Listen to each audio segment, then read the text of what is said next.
Hello everyone, अस्सलाम वालेकुम। This is Meerab Zeeshan और पीसीबी का स्पेशल इंटरव्यू है क्योंकि हमारे साथ आज क्रिकेट का जो नाम मौजूद है, इनकी लक इस तरह से है और इनकी मेहनत इस तरह से है कि ये वाहिद शख्स हैं जिन्होंने अंडर 19 के अंदर कप्तानी की, वो भी जीते, और फिर उसके बाद जब नेशनल टीम के लिए जब कप्तानी की तो वो भी जीते। इनके पास टाइटल्स हैं और उन्होंने हमेशा अपनी टीम के साथ एक फादरहुड रोल प्ले किया है जिसकी हर प्लेयर बात करता है। तो आप लोग समझ ही गए होंगे मैं सरफराज अहमद की बात कर रही हूँ। Let's talk to him. अस्सलाम वालेकुम सरफराज, कैसे हैं आप? जी अस्सलाम वालेकुम, कैसी हैं आप? ठीक है, मैं बिल्कुल ठीक हूँ। सरफराज, एक टाइटल बड़ा मशहूर हुआ था, सरफराज धोखा नहीं देगा। सरफराज ने आज तक धोखा नहीं दिया है। सरफराज ने मतलब अपनी एक कंसिस्टेंसी रखी है हमेशा से, चाहे वो क्रिकेट की बात हो, कप्तानी की बात हो। लेकिन आज मैं जानना चाहूँगी उस सरफराज को जिसके लिए क्रीज पर जाकर, स्टेडियम में जाके क्रिकेट खेलना सिर्फ एक ख्वाब था। देखिए सबसे पहले तो मैं अल्लाह ताला का शुक्र अदा करना चाहता हूँ कि अल्लाह ताला ने जो है वो पाकिस्तान से खेलने का मौका दिया। और हर बच्चे का ख्वाब होता है कि पाकिस्तान को रिप्रेजेंट करना है। और जितने भी बच्चे पाकिस्तान में क्रिकेट खेलते हैं, चाहे वो अभी भी खेल रहे हैं, हम लोगों ने जब क्रिकेट खेलना स्टार्ट की थी तो सबका ये ख्वाब होता है कि यार एक दिन पाकिस्तान के लिए खेलना है। और अल्लाह ताला का शुक्र है कि पाकिस्तान से खेलने का मौका मिला, तीनों फॉर्मेट में खेलने का मौका मिला और कोशिश की कि पाकिस्तान के लिए अच्छे से अच्छा कर सकें।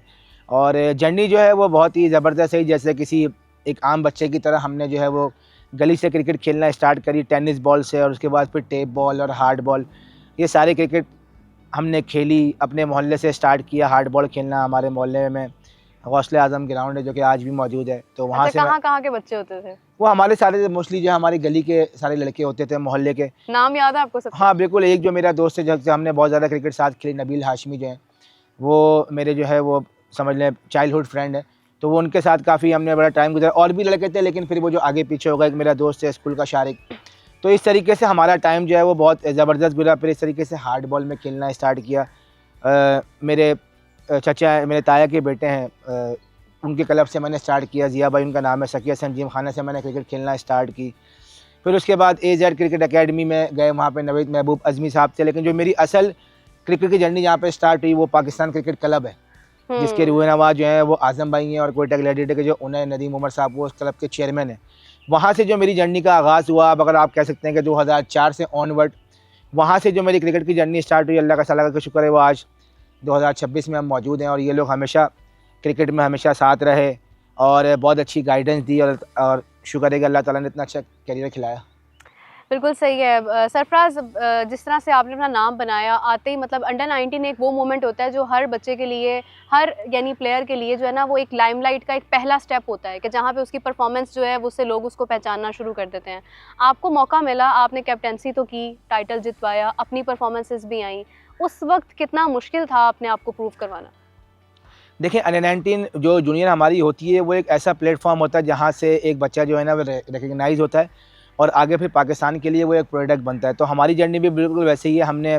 हम कराची में जब क्रिकेट खेलते तो हमने KCC से अंडर 15 खेली, फिर अंडर 17 खेली, फिर मैंने अंडर 19 खेली। जो स्टेप बाय स्टेप सारे जो चीज़ें होती हैं उसको रिप्रेजेंट किया, और उसके बाद फिर हम जाके कराची की टीम में सिलेक्ट हुए। तो पहला सीज़न मैंने 2004 में खेला, और जो हमारा दूसरा सीज़न था वो मैंने कराची हार्बर से खेला था, जिसके कोच जो हैं वो ज़फ़र अहमद साहब थे कराची में अंडर 19 के। तो उस टीम से जो मेरी परफॉर्मेंसेस थी वो बहुत ज़बरदस्त थी, और ज़फ़र अहमद साहब जो हमारे कोच थे उन्होंने बड़े राइट टाइम पे जो है मुझे बैटिंग करने के लिए भेजा, जहाँ पर परफॉर्मेंसेस भी मेरी बहुत अच्छी हुई। और उसके अलावा जब सिलेक्टर्स मौजूद थे उस वक्त मुझे अच्छी तरह याद है, हम PCB का जो एकेडमी का ग्राउंड है वहाँ पर मैं मैच खेल रहा था रमज़ान में, और सेक्शन कमेटी आई हुई थी, रकीब सर साहब और इकबाल कासिम साहब, ये लोग आके ना वो मैच देख रहे थे। और उस मैच में मैंने वहाँ पे 50 और रन की इनिंग खेली थी, जिसकी वजह से मेरा नाम जो है वो पाकिस्तान के लिए पहली बार जो अंडर 19 के ट्रायल्स के लिए एशिया कप के लिए यहाँ पे आया था। और हम लोग पहली बार जो है मैं कदाफ़ी स्टेडियम आया था ट्रायल देने के लिए 2005 में। क्या कहानी थी उसकी, कोई किस्सा सुनाए?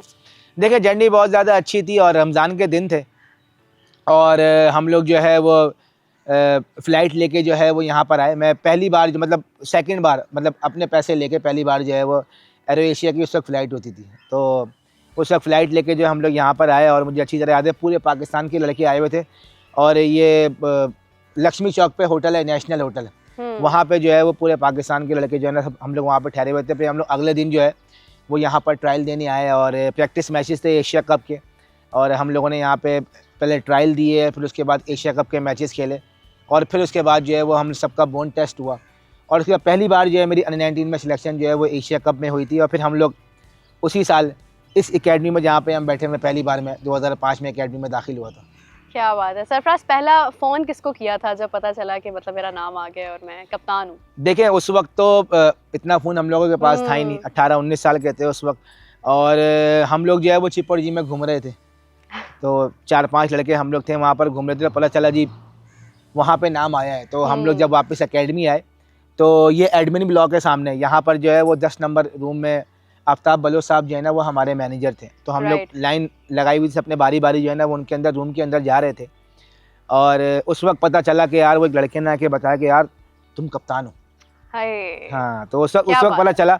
तो उससे जैसे डेफिनेटली फिर हम लोगों ने घर वालों को बताया, फ़ोन करके अम्मी अब्बू को फ़ोन किया कि भाई इस तरीके से नाम आ गया। तो ऑब्वियसली बहुत ज़्यादा खुशी होती है, और एक हर लड़के का ख्वाब होता है कि अंडर-19 में पाकिस्तान को जब आप रिप्रेजेंट कर लेते हो तो आपकी एक जर्नी का आगाज़ होता है। तो वो एक ऐसी जर्नी थी जहाँ से एशिया कप का आगाज़ हुआ, और मेरा पहला ही टूर था जिसमें मैंने एज कैप्टन जो है वो पाकिस्तान को रिप्रेजेंट किया। बिल्कुल सही है। स्ट्रगल जब आप कर रहे होते हैं एज अ क्रिकेटर तो आपकी लाइफ में बहुत सारे उतार चढ़ाव आते हैं, बहुत सख्त अल्फाज भी सुनने पड़ते हैं, बड़ा क्रिटिसिज्म भी सुनना पड़ता है, और बड़ी मेहनत करके आपको वापस भी आना पड़ता है। क्योंकि मतलब आई थिंक कि जब एक प्लेयर ग्रो कर रहा होता है ना तो वो हर दिन सोचता होगा कि मुझे नेक्स्ट डे इससे बेहतर करना है। तो आपकी लाइफ का जो स्ट्रगलिंग मोमेंट था उसमें कोई ऐसा वाकया है कि जिसको आप जब भी याद करते हो तो आप कहते हो कि ये मेरी ज़िंदगी का टर्निंग पॉइंट था? देखिए अगर आप ओवरऑल किसी भी क्रिकेटर की बात करते हैं, कोई क्रिकेटर जो है वो 15-20 साल जो है वो डोमेस्टिक क्रिकेट और पाकिस्तान को रिप्रेजेंट करता है, तो बहुत सारे ऐसे मोमेंट आते हैं कि जहाँ पे आपको लगता है कि नहीं यार अभी बहुत ज़्यादा हो गया, बहुत ज़्यादा ऐसा कुछ हो गया, बहुत डिसहार्ट हो जाता है इंसान।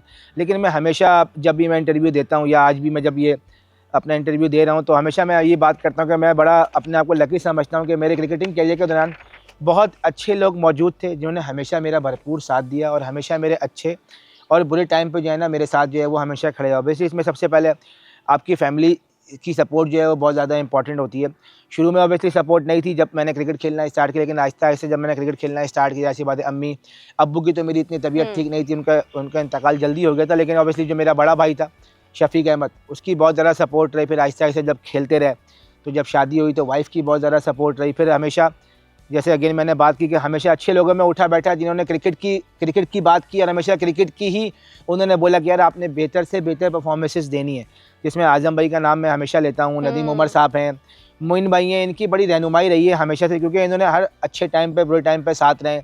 और क्रिकेट की बात की, अगर परफॉर्मेंस करके भी डोमेस्टिक में नाम नहीं आया तो उन्होंने यही बोला कि यार आप दोबारा परफॉर्मेंसेस करो, जिसकी वजह से हुआ ये कि कभी भी डिसहार्ट होता इंसान ज़रूर है, बिल्कुल होता है, जब आपको लगता है कि यार आपका शायद नाम आ जाएगा, आप डिज़र्व करते हैं। हर क्रिकेटर को लगता है, हर जो भी क्रिकेट खेलता है वो ये बोलता है यार मैं डिज़र्व करता हूँ पाकिस्तान टीम में खेलना।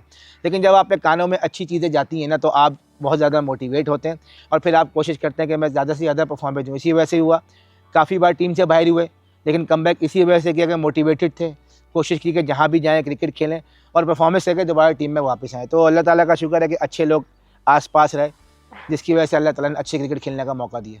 सरफराज, आपने ना टेन्योर देखे हैं, मतलब एक तो वो कि जब आप खुद किसी की कप्तानी के अंडर खेल रहे हैं और उसमें आपकी अपनी एक कोशिश है, आज भी याद है कि मतलब आपकी वो स्टंप्स के पीछे की आवाज़ें, वो सब एक टीम के साथ चलना, वो खुशी का इजहार करना, और उसके बाद एक वो मोमेंट जब आप कप्तान बने और आपके अंडर वो सब बच्चे खेले थे जो आज स्टार्स हैं। तो इन दोनों चीज़ों को अगर कंपेयर करने की बात की जाए तो कैसे देखते हैं?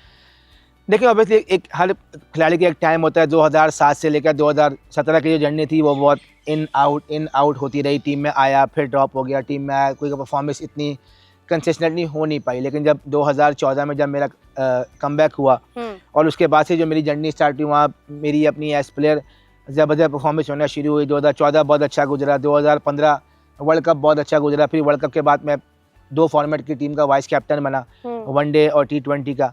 और उसके बाद 17 में जो हमारा जो वो एक जर्नी स्टार्ट हुई बहुत ज़बरदस्त, मेरी एज कैप्टन स्टार्ट हुई। तो मैं उस जर्नी को जब रिकॉल करता हूँ तो मुझे लगता है कि वो एक जर्नी इतनी ज़बरदस्त थी 2017 से लेकर 2019, क्योंकि उसमें जितने भी लड़के, मैं हमेशा इंटरव्यू में बात करता हूँ कि शायद वो जो उस टाइम पीरियड में लड़के आए, मुझे नहीं मालूम कि पाकिस्तान क्रिकेट ने पहले उस टाइप के लड़के, क्योंकि मैं उनके साथ खेला नहीं, कभी मैंने टाइम नहीं गुजारा, डिफरेंट लोगों के साथ मैंने टाइम ज़रूर गुजारा है, लेकिन वो जो एक टीम थी ना वो एक बहुत ही ज़बरदस्त टीम थी, और वो टीम थी ही लड़कों की वजह से।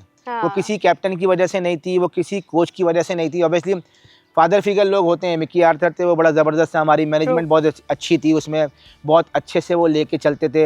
एज कैप्टन जो है हमारी कोशिश होती कि हम सब लड़कों को सपोर्ट करें, लेकिन वो जो लड़के थे, अगर आप उस एरा के जितने भी लड़के निकालें वो बहुत ज़बरदस्त थे और उनकी परफॉर्मेंसेस बहुत शानदार थी पाकिस्तान के लिए, और वो मैच विनर थे। और जब पाकिस्तान को ज़रूरत पड़ती थी उन्होंने अपनी परफॉर्मेंस से मैच जिताया, चाहे वो आप हसन अली का नाम लें, शदाब खान का नाम लें, फ़खर जमान का नाम लें, बाबर आजम का नाम लें, इमामुल हक का नाम लें, शाहीन शाह अफरीदी का नाम लें, फ़हीम अशरफ, आसिफ अली, हुसैन तलत, उस्मान शनवारी, उसके अलावा आमिर, इमाद वसीम, उसके बाद जो दो हमारे सीनियर प्लेयर थे हफीज़ भाई, वहाब रियाज, अज़े अली कुछ टाइम के लिए खेले, असद शफीक खेले।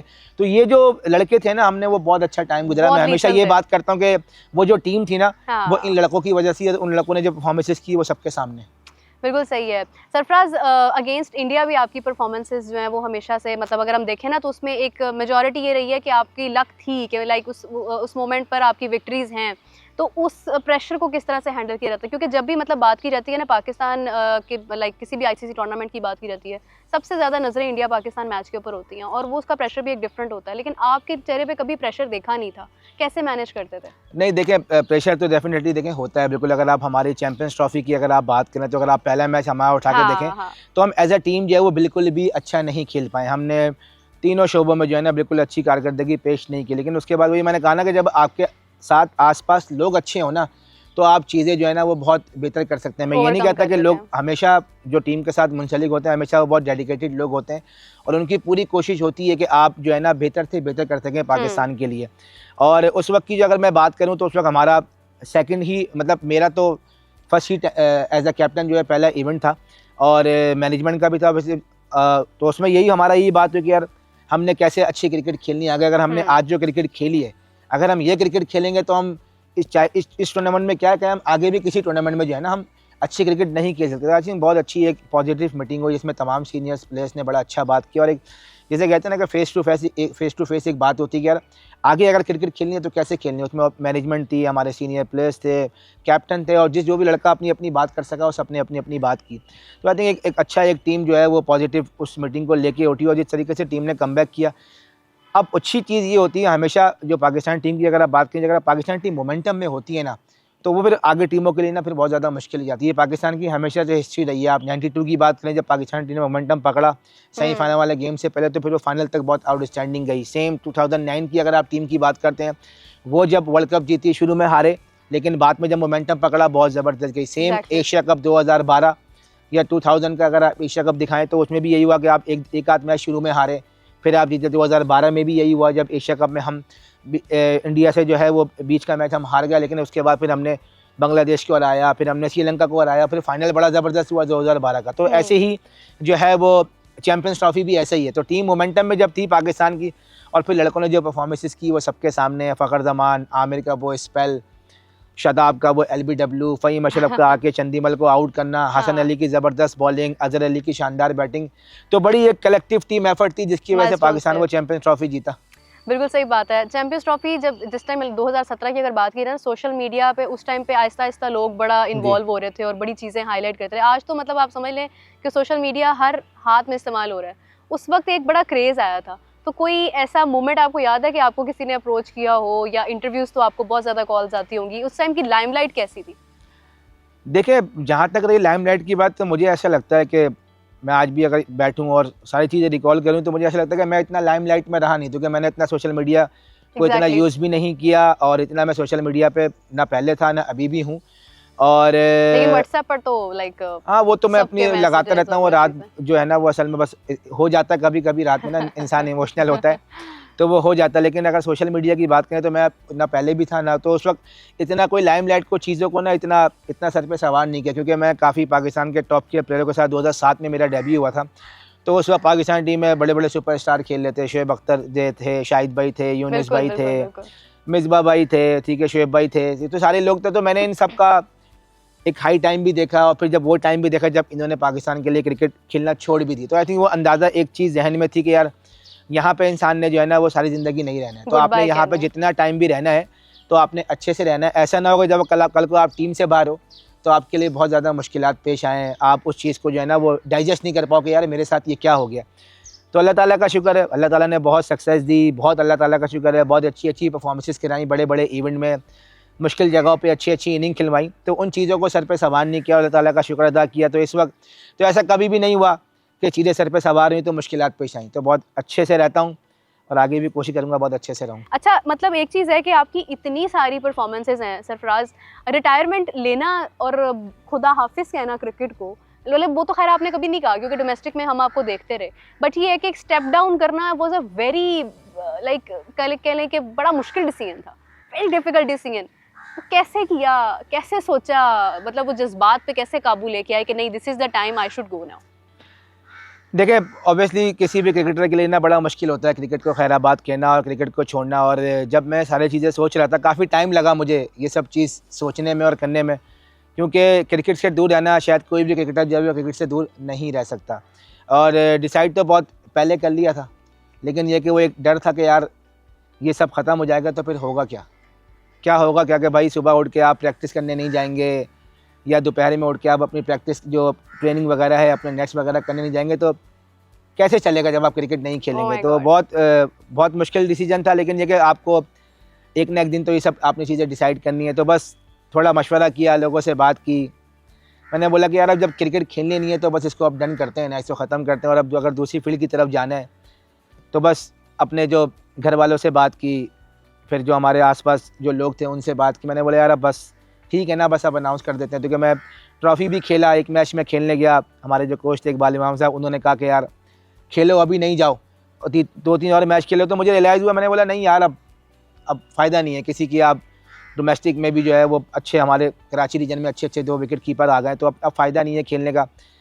तो बस मैंने बोला कि यार अब बस इस चीज़ को ख़त्म करते हैं, क्योंकि कुछ अभी भी अल्फ़ाज़ जो है ना वो ऐसे मिल नहीं रहा जिसको मैं अच्छे से बयान कर सकूँ। तो बिल्कुल अब सही आई बात थिंक वो है। टाइम है कि बस क्रिकेट को खैराबाद कह के जो है वो आगे की तरफ देखते हैं, मूव ऑन करते हैं, देखते हैं कि आगे पाकिस्तान को हम क्या दे सकते हैं, जो हमने कुछ सीखा है क्या हम वो डिलीवर कर सकते हैं। कोशिश करेंगे कि कुछ अच्छा डिलीवर कर सके ताकि पाकिस्तान का फ़ायदा हो सके।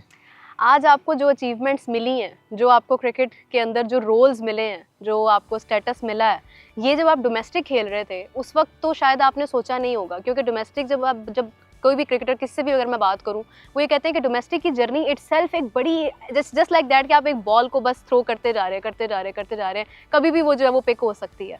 तो आपका वो डोमेस्टिक में खेलने तक क्या आपको ये एहसास था कि मतलब मुझे यहाँ पे भी ये भी दर्जा मिल जाएगा, ये भी मिल जाएगा, ये भी मिल जाएगा? देखिए, ये तो इंसान जो है वो बिल्कुल भी नहीं सोचता कि आगे जाके आपकी लाइफ में आगे क्या होगा। लेकिन मैं हमेशा से एक बात क्लियर करता हूँ और लड़कों को भी ये कहता हूँ, देखो अगर आपने क्रिकेट खेलनी है ना, चाहे मैं अभी अंडर-19 टीम के साथ भी था, बच्चों को मैंने हमेशा ये बात की जो मैंने सीखा, अगर आपने क्रिकेट खेलनी है, आपको लगता है कि आप 15-20 साल आपने डोमेस्टिक क्रिकेट खेलनी है, पाकिस्तान को रिप्रेजेंट करना है, तो आप सर झुका के खेले जाओ।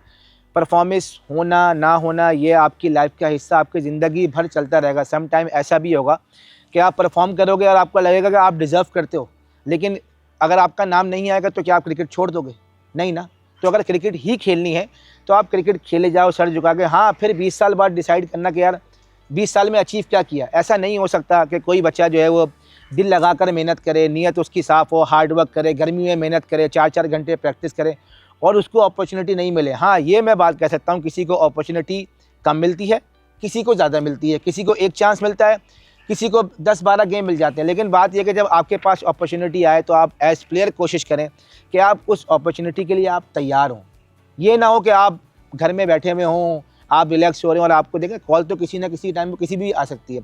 तो मैं हमेशा ये बात करता हूँ कि आप अपनी तैयारी पूरी रखें, क्योंकि लक भी आपका तभी साथ देती है जब आप पीछे हार्ड वर्क करके आ रहे होते हैं। क्योंकि मैंने देखा है जिन लड़कों ने मेहनत की है, चाहे वो मेरे करियर में हो चाहे और बहुत सारे लड़कों, जब आप मेहनत करके आते हैं तो फिर आपके गली में से कैच भी जाता है, फिर आपका नो बॉल भी हो जाती है, फिर आपको ऐसे मौका मिल जाता है जहाँ आप सोच भी नहीं रहे होते हैं कि यार मैं खेलूँगा नहीं खेलूँगा, सडनली आप प्लेइंग 11 के अंदर आते हैं, आप मैच खेलते हैं और आप उस मैच के ऐसे टॉप परफॉर्मर बन जाते हैं कि फिर आप कभी टीम से बाहर ही नहीं होते।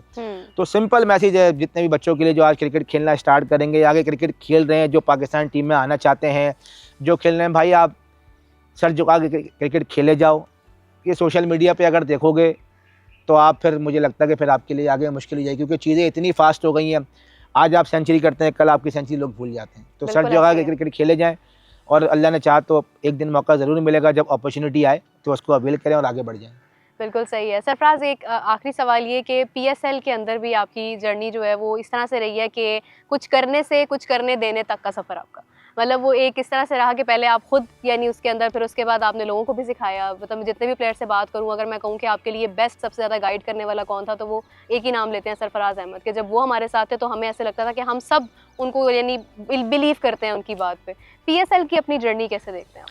देखिए, एक तो मैं आपको ये चीज़ क्लियर करती हूँ, जो आप हमेशा लड़के ऐसे वो लड़कों का सारा बड़ापन है, जितने भी मैंने तमाम लड़कों का नाम लिया, आई थिंक मैं इसलिए कहता हूँ कि वो लड़के शायद, वो जो टीम है ना, वो जो 10-12 लड़के हैं, वो जो एक एरा है, शायद हो सकता है अभी दोबारा उस टाइप के लड़के हैं, लेकिन वो जो लड़के थे ना, वो बहुत ही ज़बरदस्त, बहुत आउटस्टैंडिंग प्लेयर थे। सबकी बहुत ज़्यादा रिस्पेक्ट करते हैं, इज़्ज़त करते हैं, आज भी करते हैं, बहुत अच्छे से मिलते हैं। तो हमेशा उन सब लड़कों के लिए बहुत ज़्यादा दुआएँ निकलती हैं, और मैं दिल से दुआ करता हूँ कि अल्लाह ताला वो जब भी जहाँ भी खेलें, पाकिस्तान के लिए बेस्ट से परफॉर्मेंस दें, और इनकी जो आगे आने वाली लाइफ है उनको बहुत ज़्यादा खुशियाँ मिलें। और जहाँ तक रही बात कोयटा ग्लैडिएटर की, तो कोयटा ग्लैडिएटर ने भी मेरे क्रिकेटिंग कैरियर में बहुत ज़्यादा मुझे हेल्प किया। जैसे मैंने बताया, नदीम उमर साहब, मैं उनके पास 17 साल से जो है ना, वो उनके पास में, उनके क्लब में आया था। और एक वो जो होते हैं ना, फादर फिगर होते हैं, एक आपके होते हैं वालिद साहब, जो कि आपको पला बड़ा करते हैं। आई थिंक उनकी बहुत ज़्यादा गाइडेंस रही, बहुत ज़्यादा सपोर्ट रही, हर मोमेंट पर उन्होंने सपोर्ट किया, कैप्टन बनाया। पहली बार कोयटा ग्लैडिएटर का जो पहला प्लेयर पिक हुआ था मैं प्लेटिनियम कैटेगरी में, वो मैं था। इसी नेशनल क्रिकेट अकेडमी में हम मौजूद थे, और ये इंडोर के अंदर जो है वो हमारी पहली पीएसएल की सेरेमनी हुई थी। तो मैं पहला प्लेटिनियम प्लेयर था जो कोयटा की तरफ से पिक हुआ, और एक जर्नी बहुत ज़बरदस्त रही। 10 साल हो गए, और अभी 11वां साल होने वाला है, स्टार्ट होने वाली है पीएसएल इंशाल्लाह। तो बड़ी ज़बरदस्त जर्नी रही। हमने 3-4 फाइनल भी खेले, हमने एक फाइनल जीता भी। पिछले साल हम बड़ा क्लोज जो है वो फाइनल हम हार गए, लेकिन जर्नी बहुत अच्छी रही, अप्स एंड डाउन देखे, लेकिन बहुत अच्छा टाइम गुजरा कोयटा ग्लैडिएटर में। अच्छा सरफराज, अंडर 19 वर्ल्ड कप जो है उसकी भी मेमोरीज मैं चाहूँगी कि आप रिकॉल करें। अंडर 19 वर्ल्ड कप की तो बहुत ज़बरदस्त हमारी मेमोरी है। वो ऐसी मेमोरी है, जब भी वो 19 फरवरी आता है तो सारी मेमोरी जो है वो रिकॉल हो जाती है। और बहुत अच्छा हमारा टाइम था, और बड़ी ज़बरदस्त हमारी टीम थी। और हमने पहले एशिया कप हमारा स्टार्ट हुआ, जैसे मैंने जर्नी में पहले बताया कि हम पहले एफ्रो एशिया कप खेलने गए, उसके बाद फिर हमारी वेस्ट इंडीज़ में हमारी सीरीज़ थी, और फिर उसके बाद हम 19 वर्ल्ड कप में गए। तो हमारी मैनेजमेंट में मंसूर राना साहब हमारे हेड कोच थे, आफ्ताब बलोच साहब हमारे मैनेजर थे। तो दोनों बहुत ज़बरदस्त थे, और हमारी टीम जो है वो, हम पहला मैच खेले पीएनजी के ख़िलाफ़, उसके बाद हमारा जो सेकंड मैच था वो बांग्लादेश से था। हम बांग्लादेश से वो मैच जो है हम हार गए थे। उसके बाद हम जो है वो अपना मैच न्यूजीलैंड से जो हमारा मैच हुआ था, वो ऐसा मैच था कि बहुत ज़्यादा बारिश हो रही थी एक रात पहले, और एसएसजी में हमारा मैच था। तो ऐसा लगा कि शायद मैच नहीं होगा, लेकिन जब अल्लाह ताला जब रास्ते बनाते हैं तो ऐसे ही बनाते हैं कि उस कोलंबो में सिर्फ हमारा ही मैच हुआ और किसी का मैच नहीं हुआ। अगर वो मैच नहीं होता तो शायद हम पॉइंट्स टेबल पे हम बाहर ही जाते। और उसमें अनवर अली ने बहुत ही ज़बरदस्त बॉलिंग की थी, उसमें उसने 5 आउट किए थे, और वो मैच हम जीते। फिर हमारा क्वार्टर फाइनल हुआ जिम्बाब्वे से, हमने जिम्बाब्वे को हराया। उसके बाद ऑस्ट्रेलिया से जब हमारा मैच हुआ, ऑस्ट्रेलिया की बहुत स्ट्रॉन्ग उनकी टीम थी उस वक्त। उनकी टीम में उस्मान ख्वाजा थे, मैथ्यू वेट थे, मोइज़ी हेनरिक्स थे, काफ़ी सारे ऐसे प्लेयर थे जो कि अभी ऑस्ट्रेलिया की नुमाइंदगी, इन्होंने बड़ी टॉप लेवल पर नुमाइंदगी की। उसके बाद जब हमारा फाइनल हुआ, तो फाइनल आपको पता है कि इंडिया से हुआ, और वो जो फाइनल हुआ है वो ऐसा लगता है कि शायद कि ये चीज़ कैसे पॉसिबल हो गई कि हम 109 पे आउट हुए।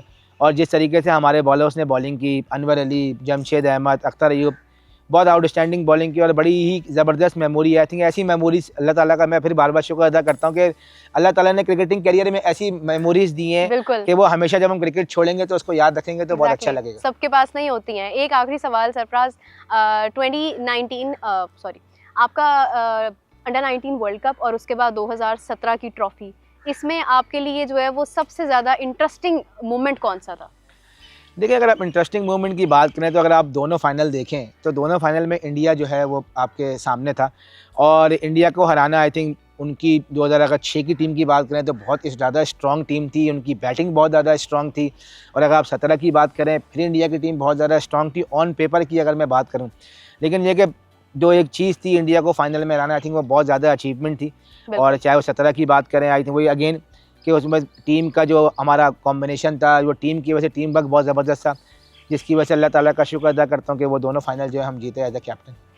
आपकी जो पूरी एक लाइफ है वो हम सबके लिए एक मैसेज है कि मतलब सक्सेस जो है ना वो आपकी अपनी एफर्ट और हार्ड वर्क से होती है। तो फैंस के लिए भी एक मैसेज दे दें, आपके चाहने वाले आपको सुनना चाहते हैं। फैंस को ये मैसेज दूंगा, सबसे पहले तो आपका बहुत बहुत शुक्रिया कि आपने थ्रू आउट करियर में बहुत ज़्यादा सपोर्ट किया। अपनी फैमिली का मैं शुक्रिया अदा करना चाहता हूँ कि उनकी सपोर्ट जो है वो बहुत ज़्यादा रही, और उन लोगों का भी शुक्रिया जो हमेशा से नाक़दीन रहे, लेकिन ये कि आपकी वजह से बहुत ज़्यादा मोटिवेशन मिली। और बस यही मैसेज दूंगा अपने फैंस को कि आप लोगों ने हमेशा सपोर्ट किया है पाकिस्तान क्रिकेट को, आगे भी सपोर्ट करते रहें और दुआ करते रहें कि पाकिस्तानी क्रिकेट आगे से आगे जाए। Thank you very much. और सरफराज अहमद हमारे साथ थे जिन्होंने अपनी पूरी जर्नी पे एक रोशनी डाली है और यकीनन आप लोगों को बहुत अच्छा लगा होगा। और इनके लिए अगेन मैं कहना चाहूँगी कि इनकी जो सक्सेस जर्नी है उससे आप लोग भी सीखें और जितने भी प्लेयर्स हैं वो इनको फॉलो करें, क्योंकि जनाब मेहनत करने में ही जो है वो अजमत है। अपना बहुत सारा ख्याल रखिएगा। We will catch you back. Take care. Bye bye.